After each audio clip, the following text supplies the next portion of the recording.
Year of the Ballot 2024 কেৱল নিৰ্বাচন আৰু নিৰ্বাচন চলিত বৰ্ষত 65খনকৈ দেশত অনুষ্ঠিত হ'ব নিৰ্বাচন লগে লগে সলনি হৈ পৰিব বিশ্বৰ ৰাজনীতি America Russia Taiwan Bharat Iran Britain European union ৰাষ্ট্ৰসংঘৰ নিৰাপত্তা পৰিষদতো ভোটৰ প্ৰস্তুতি নতুন বছৰটো বৃহত্তম নিৰ্বাচনী বছৰ হ'বলৈ অগ্ৰসৰ হৈছে কিয়নো এইটো বছৰতেই বিশ্বৰ 65খন দেশ ইউৰোপিয়ান ইউনিয়ন আৰু ৰাষ্ট্ৰসংঘৰ নিৰাপত্তা পৰিষদতো অনুষ্ঠিত হ'ব নিৰ্বাচন সেইবাবেই 2024 চনটোক ইয়েৰ অফ দ্য বেলট হিচাপে আখ্যা দিয়া হৈছে লক্ষণীয় কথাটো হ'ল ভাৰতকে ধৰি আমেৰিকা ৰাছিয়া আৰু টাইৱানত চলিত বৰ্ষত নিৰ্বাচন অনুষ্ঠিত হ'ব ইয়াৰ ভিতৰত টাইৱানৰ নিৰ্বাচন অতিকে গুৰুত্বপূৰ্ণ হিচাপে বিবেচিত হৈছে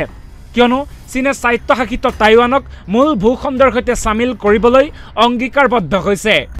চলিত বছৰত বাংলাদেশতো অনুষ্ঠিত হ'ব নিৰ্বাচন শেখ হাছিনাই চতুৰ্থবাৰলৈ ক্ষমতা দখলৰ প্ৰস্তুতি চলাইছে একেদৰে ভাৰতৰ চুবুৰীয়া ৰাষ্ট্ৰ পাকিস্তানতো অহা 8 ফেব্ৰুৱাৰীত সাধাৰণ নিৰ্বাচন অনুষ্ঠিত হ'ব চলিত বৰ্ষতেই ইণ্ডোনেছিয়া মেক্সিকো ইৰাণ ব্ৰিটেইন দক্ষিণ আফ্ৰিকা দক্ষিণ Korea Algeria Ukraine Uzbekistan Ghana Mozambique Madagascar Venezuela উত্তৰ Korea Syria Mali Sri Lanka Romania Chad Senegal Cambodia Rwanda Tunisia Belgium Dominican Republic Jordan দক্ষিণ Sudan Azerbaijan Portugal Belarus Togo Australia El Salvador Slovakia Mauritania Finland Panama Croatia Georgia Mongolia Uruguay Moldova Lithuania Botswana Namibia Guinea Bissau উত্তৰ Macedonia Mauritius Bhutan Solomon দ্বীপ Maldives Iceland Kiribati San Marino Palau Tuvalu আৰু Burkina ফাছত নিৰ্বাচন অনুষ্ঠিত হ'ব ইয়াৰ লগে লগে এটা কথা নিশ্চিত হৈ পৰিছে যে 2024ত পুনৰ সলনি হৈ পৰিব বিশ্বৰ ৰাজনীতি সলনি হোৱাৰ সম্ভাৱনা আছে বহুকেইখন মহাশক্তিধৰ দেশৰ ৰাজনৈতিক আৰু অৰ্থনৈতিক চৰিত্ৰ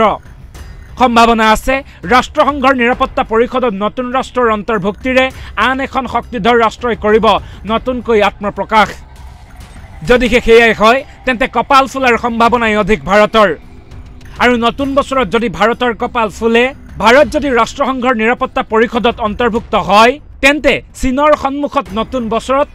নতুন প্ৰত্যাহ্বান ৰূপে নতুন ৰূপত থিয় দিব ভাৰতে নিউজ ডেস্ক ৰিপোৰ্ট বাৰ্তা এনি